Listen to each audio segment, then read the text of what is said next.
Thanks, Mike.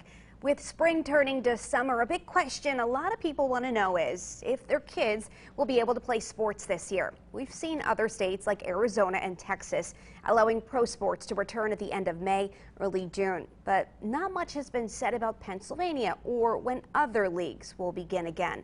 Our sports reporter Rosie Langello joins us live in studio with more on a roundtable held this morning discussing youth leagues. Rosie.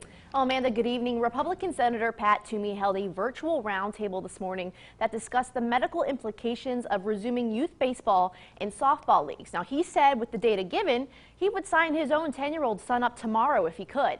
Now, he had many people on the virtual call this morning, including Olympic gold medal softball medalist Jenny Finch, former Philadelphia Phillies shortstop Jimmy Rollins, and others, including a professor of medicine from the University of Stanford that said youth baseball and softball are the absolute most perfect place to start when we're talking about resuming sports.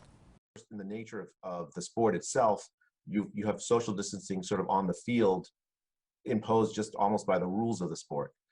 So I think that lends itself to some sort of making it an ideal case. Data also tells us that the risk for children is very, very low.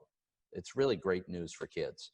In fact, the CDC website states that for children under the age of 18, I'm quoting now, COVID-19 hospitalization rates are much lower than influenza hospitalization rates at comparable time points during recent influenza seasons.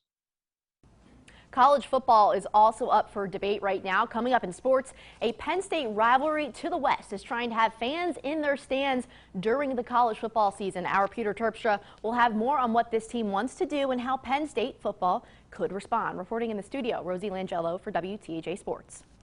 Rosie, thank you.